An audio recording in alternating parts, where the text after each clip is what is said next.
लेकिन फिर क्या कारण है ये जो कुछ लोग अव्यवस्थाओं की बातें करते हैं, या ये जो कांग्रेसी कहते हैं कि इसमें डुबकी लगाने से परेशानियां थोड़ी ना दूर हो जाएगी? आखिर कारण क्या है? जो श्रद्धा का केंद्र है और आप उसी में राजनीतिकरण करते हो, राजनीति करते हो, ये कोई बात? ये श्रद्धा का केंद्र है, लोग इतनी श्रद्धा से जाते हैं, भाव से जाते हैं। आप उनसे पूछिए। आज भारतवर्ष ही नहीं, रूस, यूक्रेन, अन्य देशों से भी बहुत लोग आ रहे हैं वहाँ स्नान करने के बाद में। कुंभ का जो स्नान करते हैं उसके बाद में देखिए आप क्या अनुभूति होती है। और मल्लिका अर्जुन जी का जो बयान है, इस तरह के बयान दे रहे हैं कि कोई कुंभ जाने से कोई पाप मिट जाएगा क्या? तो ये इनमें खुद में आंतरिक कला है। देखिए, पहले तो हमें ये लगता था, जैसे सोशल मीडिया वगैरह में चलता है कि साहब आज भीड़ है, वहाँ जाने की जगह नहीं है, तो ऐसा लगता था कि हो सकता है कि कोई अव्यवस्था हो ऐसी। लेकिन वहाँ जाने के बाद में पूरा परिवार को हम ले गए, लेकिन पूरे परिवार ने भी ये महसूस किया कि ये तो बहुत अच्छी जगह है और यहाँ जाने की कोई अव्यवस्था ही नहीं है। और जहाँ की बात कर रहा हूँ कि वहाँ जो ये बने हुए हैं आश्रम वगैरह, जितने भी आश्रम बने हुए हैं उनमें बहुत अच्छी व्यवस्था है। उनमें आराम से निःशुल्क है, बिल्कुल खाना पीना और कुछ भी हो, आराम रहने की, खाने की, पीने की सारी व्यवस्थाएं हैं। और किसी भी आश्रम में जा सकते हैं अपन। ये भी नहीं है कि आपको फिलहाल आश्रम में जाना है। हजारों हजारों आश्रम बने हुए हैं और पार्किंग की इतनी बढ़िया व्यवस्था है। 600 पार्किंग बनी हुई है वहाँ। आप अपनी गाड़ी, खुद की गाड़ी ले जाना चाहे तो खुद की गाड़ी ले जा सकते हैं। अन्य यदि बस से या और किसी ट्रेन के द्वारा आए हैं तो वहां से पूरी व्यवस्था है। कुंभ को लेकर हजारों तरह की अफवाहें चल रही है। कुछ लोग कह रहे हैं अव्यवस्थाएं हो रही है, तो कुछ राजनीतिक पार्टियां कह रही है कि कुंभ में स्नान करने से क्या होगा, परेशानियां थोड़ी ना दूर हो जाएगी।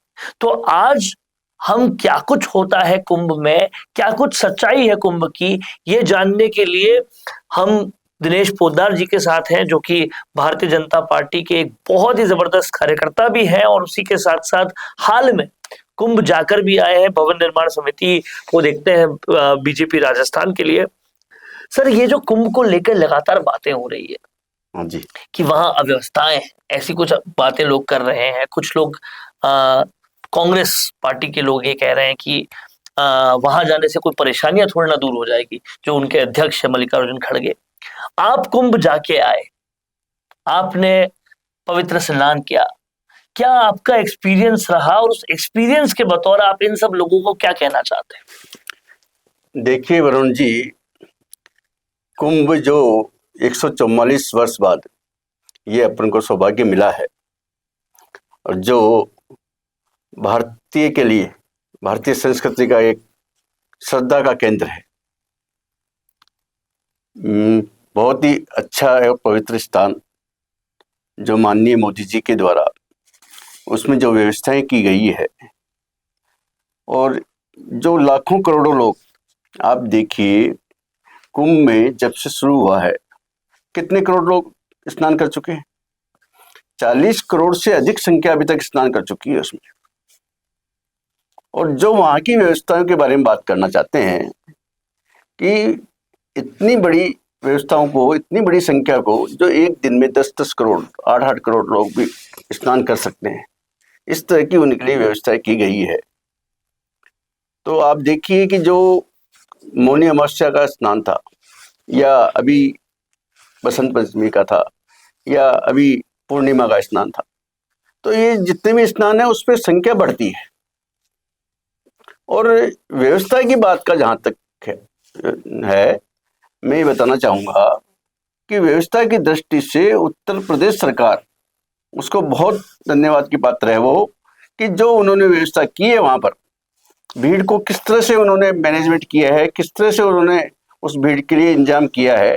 आप देखिए, मैं खुद अभी कुछ ही दिन पहले कुंभ जाके आया हूँ, और जो महाकुंभ का स्नान करने के बाद जो अनुभूति हुई है, मुझे एकदम लगता है कि अपन कोई नया जीवन मिल गया हो, आदमी को प्रेरणा मिल गई हो। ये जो भाव श्रद्धा का आपने बताया, आप में है और करोड़ों करोड़ लोग जो जा रहे हैं उनमें है, लेकिन फिर क्या कारण है ये जो कुछ लोग अव्यवस्थाओं की बातें करते हैं, या जो कांग्रेसी कहते हैं कि इसमें डुबकी लगाने से परेशानियां थोड़ी ना दूर हो जाएगी? आखिर कारण क्या है? देखिए, जो श्रद्धा का केंद्र है, और आप उसी में राजनीतिकरण करते हो, राजनीति करते हो, ये कोई बात है? ये कोई राजनीतिक अखाड़ा थोड़ी है, ये श्रद्धा का केंद्र है। लोग इतनी श्रद्धा से जाते हैं, भाव से जाते हैं, आप उनसे पूछिए। आज भारतवर्ष ही नहीं, रूस, यूक्रेन, अन्य देशों से भी बहुत लोग आ रहे हैं वहाँ। और आप खुद वहाँ स्थिति जाके देखिए कि क्या स्थिति है वहाँ। स्नान करने के बाद में, कुंभ का जो स्नान करते हैं उसके बाद में देखिए आप क्या अनुभूति होती है। और व्यवस्थाओं की दृष्टि से तो बिल्कुल, मैंने खुद ने देखा है, वहाँ कोई भीड़ नहीं है। भीड़ का मतलब जितनी भी भीड़ है उसको अव्यवस्था नहीं है। भीड़ खूब है, आ रहे हैं खूब लोग, लेकिन अव्यवस्था नहीं है। अव्यवस्था नहीं है। और सबसे बड़ी बात यह है कि इतने करोड़ों करोड़ लोग को मैनेज करना एक ही दिन में, ये अपने आप में बहुत बड़ा टास्क है। और वो टास्क अगर सही तरीके से हो रहा है तो ये अपने आप में बड़ी बात है। लेकिन उस श्रद्धा के भाव को जो दिनेश जी महसूस कर रहे हैं, वहां आने वाले करोड़ों लोग महसूस कर रहे हैं, गलत तरीके से लेना ये साफ तौर पे बताता है कि आपको किसी न किसी चीज में किसी भी तरीके से खामी ढूंढनी है और उस पर राजनीति करनी है। लेकिन कम से कम देश की संस्कृति को, देश के धर्म को तो बख्श दीजिए, जिस पर आपके अलावा बाहर के लोग भी नाज करते हैं। हिंदुस्तान के लोग तो नाज कर ही रहे हैं, लेकिन बाहर के लोग, सर ने बताया रूस, यूक्रेन तक से लोग आ रहे हैं, यहाँ पे दोस्त बन जा रहे हैं, वो नाज कर रहे हैं। और आप अगर इस तरह से बयानबाजी करते हैं तो क्या हमारी छवि जाती है बाहर। बिल्कुल बिल्कुल। एक बड़ी बात यह भी है कि अगर मैं पूरी राजनीतिक दृष्टि से भी पूछना चाहूं तो मल्लिकार्जुन खड़गे के ये कहने के बाद भी कि कुंभ से कोई परेशानियां थोड़ी ना दूर होगी, सचिन पायलट, दिग्विजय सिंह जैसे नेता वहां डुबकी लगाने जाते हैं, तो क्या इतना कांग्रेस पार्टी का मनोबल खत्म हो चुका है कि पहले राम मंदिर के खिलाफ वो बोलते हैं, फिर इसके खिलाफ बोलते हैं, अब उनकी पार्टी ने उनका बात मानना भी बंद कर दिया? बिल्कुल, देखो बिल्कुल क्लियर हो रहा है इससे। बिल्कुल इस चीज से माननीय दिग्विजय सिंह जी गए, सचिन पायलट जा रहे हैं, और मल्लिका अर्जुन जी का जो बयान है, इस तरह के बयान दे रहे हैं कि कोई कुंभ जाने से कोई पाप मिट जाएगा क्या।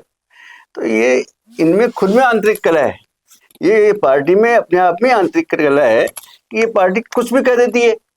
तो इस तरह से नहीं कहना चाहिए कि भाई इस तरह से ये क्या होता है क्या नहीं होता है। ये तो अपनी श्रद्धाओं के साथ खिलवाड़ ही हो गया, सच बात। भारतीय जनता के साथ खिलवाड़ हो गया। अपने यहाँ के रहने वाले व्यक्ति जो कुंभ में जा रहे हैं और अपने आप को सौभाग्य मान रहे हैं, आप देखिए हर जगह से, हर ऐसी कोई जगह है कि जहाँ से कुंभ में कोई लोग नहीं जा रहा है।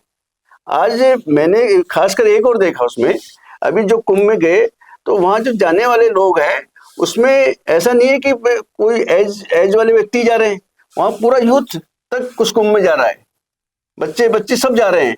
तो आप देखिए वहाँ क्या श्रद्धा है सब लोगों की है। जिससे भी मैंने कई लोगों से बात भी की वहाँ, और कई आश्रमों में भी मेरा जाना हुआ, तो वहाँ जो आने वाला का जो नज़ारा देख के ऐसा लगता है कि कोई स्वर्ग में आ गया वो आदमी। कुछ तो बात होगी कि युवा, बच्चे, बड़े सब लोग जा रहे हैं, करोड़ों करोड़ तादाद में लोग जा रहे हैं।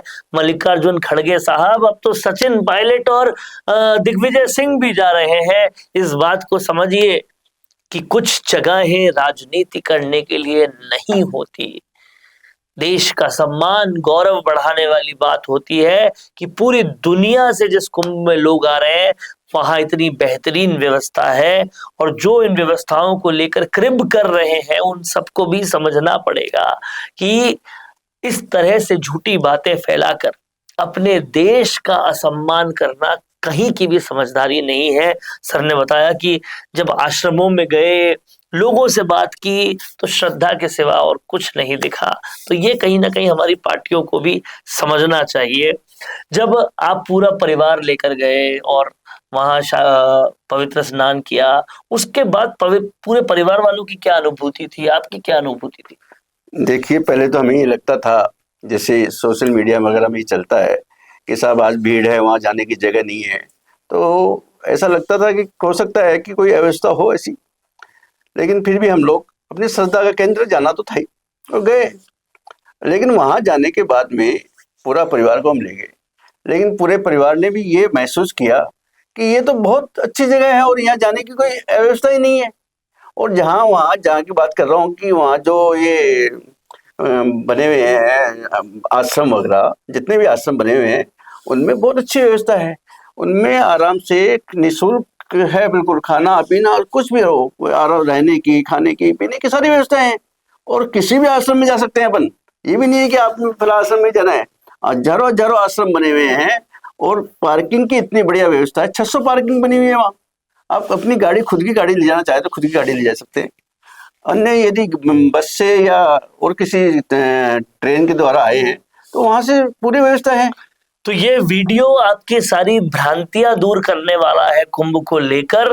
और अभी तक भी अगर आप कुंभ नहीं गए हैं तो जरूर जाइए, क्योंकि अफवाहें जहां पर बह रही है वहां पे ऐसे आंख खोल देने वाले वीडियोस भी हम आपके लिए ला रहे हैं, जो आपको बताएंगे, दिखाएंगे, समझाएंगे कि सब कुछ वहां पे परफेक्ट है। सर, आप कुछ कहना चाहते हैं? मैं ये कहना चाह रहा हूँ कि ये जो भ्रम फैलाया जा रहा है ना इस तरह का, कि कुंभ जाने के लिए, घाट पे जाने के लिए आपको 10 किलोमीटर पैदल चलना पड़ रहा है, ये बिल्कुल गलत है, 1% भी नहीं है।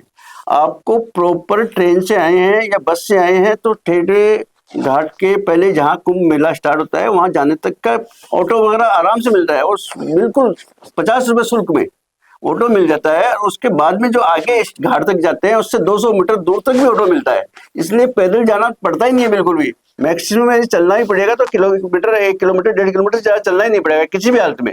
तो इतनी बढ़िया व्यवस्था है। ये है सच्चाई। और ये हाल ही में 1-2 दिन पहले ही जाकर जयपुर पधारे हैं सर। और ये सारी व्यवस्थाएं जो है उसका एकदम सच वाला ब्यौरा ये है। तो अगर आप कुंभ जाने का प्लान बना रहे हैं तो बिल्कुल जाइए।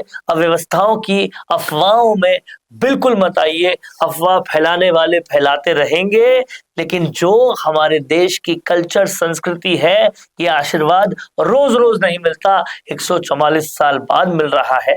तो बिल्कुल जाकर आइए, वहां पर कोई अव्यवस्था नहीं है, सब व्यवस्थित है, सब अरेंजमेंट है। सर, बहुत बहुत शुक्रिया आज इस आंख खोल देने वाली चीजों को बताने के लिए, जिससे शायद कहीं ना कहीं हमारे और लोग भी जो अब तक किसी डाउट में होंगे वो भी गुम जा पाएंगे। शुक्रिया। धन्यवाद।